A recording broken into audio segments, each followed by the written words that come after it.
சைவ விருந்து பிரியர்கள் அனைவருக்கும் அன்பான வணக்கம். வெஜிடேரியன்ஸ்ட அதிக வரவேற்பை பெற்றதுன்னா இந்த பருப்பு உருண்டை போட்டு செய்கிற குழம்பு தாங்க. இதோட சுவை இருக்கே, அதை விரும்பாதவங்க யாருமே இருக்க மாட்டாங்க. இன்றைக்கி நம்ம சேனலில் இந்த பருப்பு உருண்டையை போட்டு மோர் குழம்பு எப்படி செய்யறதுன்னும் பருப்பு உருண்டையை உடையாமல் எப்படி செய்யறதுன்னும் வாங்க வீடியோவில் பார்க்கலாம்.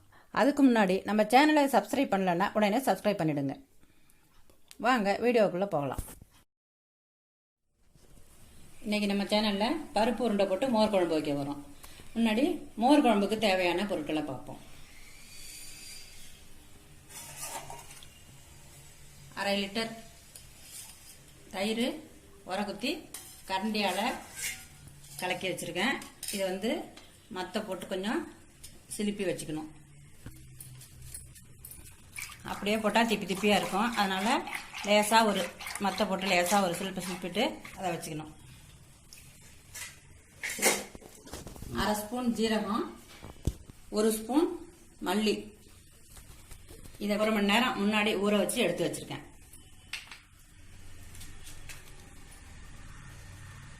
இந்த ஸ்பூனாலேயே 1 ஸ்பூன் கடலை பருப்பு, 1 ஸ்பூன் துவரம் பருப்பு, அதையும் 1 மணி நேரம் முன்னாடி ஊற வச்சு எடுத்து வச்சுக்கணும். 1/2 மூடி தேங்காய் துருவிக்கணும். 1 பீஸ் இஞ்சி. நம்ம காரத்துக்கு தேவையான அளவு இப்போ இருக்கிற மோருக்கு இந்த பச்சை மிளகாய் எடுத்து வச்சுருக்கேன். பெரிய வெங்காயத்தில் சின்னதாக ஒரு வெங்காயம், தேவையான அளவு உப்பு, ஒரு கருவேப்பிலை. இது மோர் குழம்புக்கு தேவையானது. இது பருப்பு உருண்டைக்கு தேவையான பொருட்கள்: 1/2 கப்பு கடலைப்பருப்பு, 1/2 கப்பு துவரம் பருப்பு, இந்த ஸ்பூனால் 2 ஸ்பூன் பயத்தம்பருப்பு, 1 ஸ்பூன் பச்சரிசி.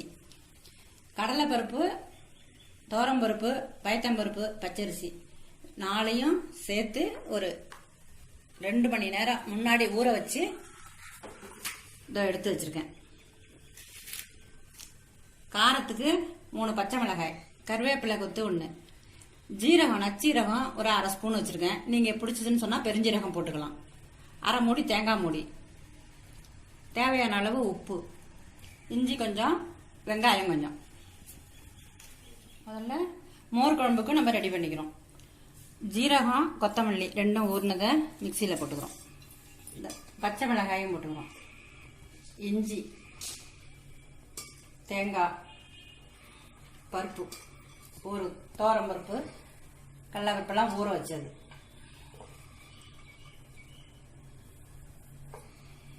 வெங்காயம் எல்லாத்தையும் ஒன்றா சேர்த்து கொஞ்சமாக தண்ணி விட்டு நல்லா விழுது மாதிரி அரைச்சி எடுத்துக்கணும்.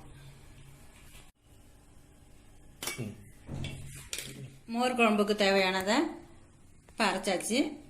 இப்போ அதை எடுத்து ஒரு பாத்திரத்தில் எடுத்து வச்சுக்கிறோம். எதில் நம்ம குழம்பு வைக்கிறோமோ அதில் வச்சுக்கலாம். இப்போ மோர் வச்சுருக்கிறதையும் எடுத்து இதில் வச்சு ஊற்றிடலாம்.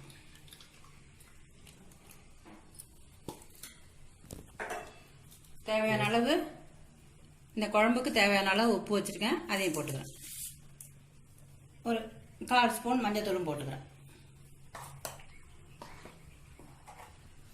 இந்த மோர் குழம்புக்குள்ள விழுதெல்லாம் அரைக்கும் போதே நம்மளுக்கு அந்த மோர் குழம்பு வாசனை அந்த விழுதுலயே தெரிஞ்சிடும். அவ்வளோ வாசனையா இருக்கும் அந்த மோர் குழம்போட வாசனை. அடுப்பை பற்ற வச்சு குழம்பு தூக்கி வச்சுக்கிறோம். மோர் குழம்பு அப்படியே பொங்கி வந்துச்சுன்னு சொன்னால் இறக்கிடலாம். அதுக்காக அடுப்பில் வச்சுருக்கேன் பொங்கறதுக்காக. அதுக்குள்ளே நம்ம உருண்டைக்கு பருப்பு உருண்டைக்கு தேவையானதை ஏற்பாடு பண்ணிக்குவோம், அரைச்சிக்குவோம்.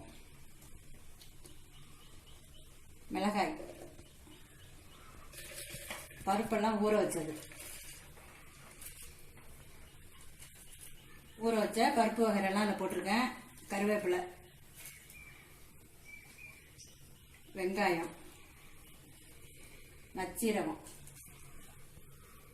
தேங்காய், இஞ்சி, இந்த உருண்டைக்கு தேவையான அளவு உப்பு.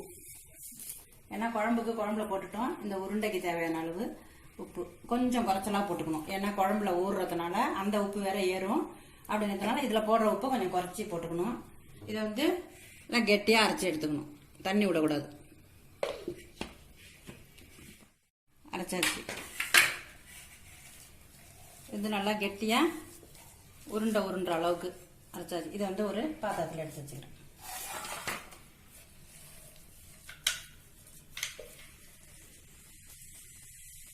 இது வந்து மாவு அரைச்சி எடுத்தாச்சு. இதை வந்து உருண்டை வச்சு வேக போடணும். குழம்பு இந்த பொங்கி வந்துருச்சு. கொதிக்க கூடாது. கொதிச்சதுன்னு சொன்னா நீத்து போயிடும் குழம்பு. இது வந்து பொங்கிடுச்சு. அப்படியே இறக்கி வச்சிட வேண்டியதுதான்.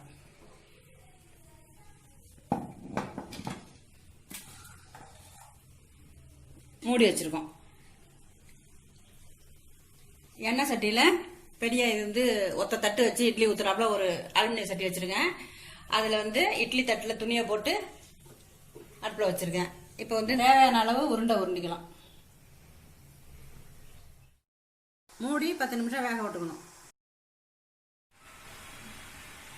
குழம்புக்கு ஒரு கருவேப்பிலை,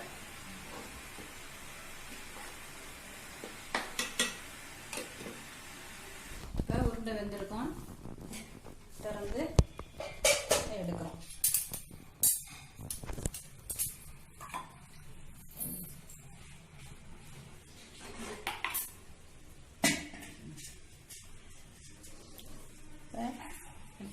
நீ வந்து முன்னாடி குழம்பு வச்சிருக்காங்களே, இவ்வளவு நாள் எதுக்காக குழம்பு முன்னாடி வச்சிருக்கலாம், உருண்டையை முன்னாடி வேக போட்டு வச்சிருக்கலாம்லன்னு. குழம்புல இந்த உருண்டைய சூட்டோட போட்டோம்னு சொன்னா நல்லா கொஞ்சம் ஊறி நல்லா இருக்கும். அதனாலதான் குழம்ப வந்து முன்னாடி குழம்ப வச்சுட்டு அதுக்கப்புறம் உருண்டைய வேக போட்டு உடனே எடுத்து அந்த குழம்புல போட்டுடணும். குழம்புல போட்டு ஒரு அரை மணி நேரமாவது அது ஊறி இருந்து நம்ம சாப்பிட்டோம்னு சொன்னோம்னா தான் அந்த உருண்டையும் குழம்பும் சேர்ந்தாப்புல இருக்கும். இது மாதிரி நம்ம இட்லி பானைல தட்டில் வச்சு இந்த உருண்டையை வெவிக்கிறது ஒரு உருண்டை கூட உடையாது. அப்படியே முழுசா இருக்கும். நல்லா வெந்திருக்கும். டேஸ்ட்டு ஒரு அரை மணி நேரம் ஊறுறதுனால டேஸ்ட்டு நல்லா இருக்கும். இந்த மோர் குழம்பு உருண்டை போட்டு மோர் குழம்பு வைக்கிற அன்னைக்கு ஒரு அரை மணி நேரம் முன்னாடியே குழம்ப வச்சு முன்னாடி வச்சிடணும். அந்த உருண்டையெல்லாம் போட்டு வச்சுட்டோம்னு சொன்னால் சாப்பிட்றதுக்கு அரை மணி நேரம் முன்னாடி வச்சுட்டோம்னு சொன்னாக்கா அந்த குழம்புல இந்த உருண்டை நல்லா சேர்ந்து நல்லா ஊறி போய் நல்லா இருக்கும்.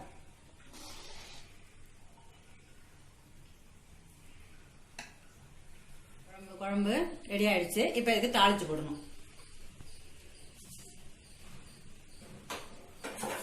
அடுப்பத்தை வச்சு ஆலக்கரண்டிய போட்டுருக்கேன். ஒரு 2 ஸ்பூன் அளவுக்கு எண்ணெய் ஊற்றிக்கணும். எண்ணெய் காஞ்சிருச்சு. ஒரு வரமிளகாய் எடுத்து 2 கிள்ளி இல்லை 3 கிள்ளி அதில் போட்டுக்கணும். போட்டுட்டு ஒரு அரை ஸ்பூன் கடுகு,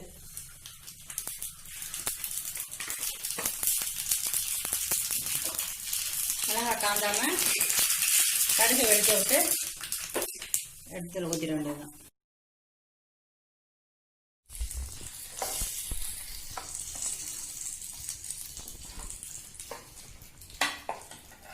பருப்பு உருண்டை மோர் குழம்பு ரெடி ஆயிடுச்சு. இந்த பருப்பு உருண்டை மோர் குழம்ப இதே மாதிரி நீங்களும் வீட்டில் செஞ்சு சாப்பிட்டு பார்த்துட்டு எப்படி இருக்குன்னு கமெண்ட்ல சொல்லுங்க. இந்த பருப்பு உருண்டை மோர் குழம்பு மாதிரியே பருப்பு உருண்டையிலேயே காரக்குழம்பும், காரப்பிரியர்களுக்கு காரக்குழம்பும் வைக்கலாம். அதை வந்து நான் இன்னொரு வீடியோவில் அதை போடுறேன். இந்த வீடியோ உங்களுக்கு பிடிச்சிருந்ததுன்னு சொன்னால் லைக் பண்ணுங்க, ஃப்ரெண்ட்ஸுங்களுக்கு ஷேர் பண்ணுங்க. இதுவரையிலும் நம்ம சேனலை சப்ஸ்கிரைப் பண்ணலன்னா உடனே சப்ஸ்கிரைப் பண்ணிடுங்க. பக்கத்துல தெரியுற பெல் ஐக்கானையும் பிரஸ் பண்ணுங்க. அப்பதான் நம்ம சேனல்ல வர வீடியோவை நீங்க மிஸ் பண்ணாம பார்க்கலாம். நன்றி, வணக்கம்.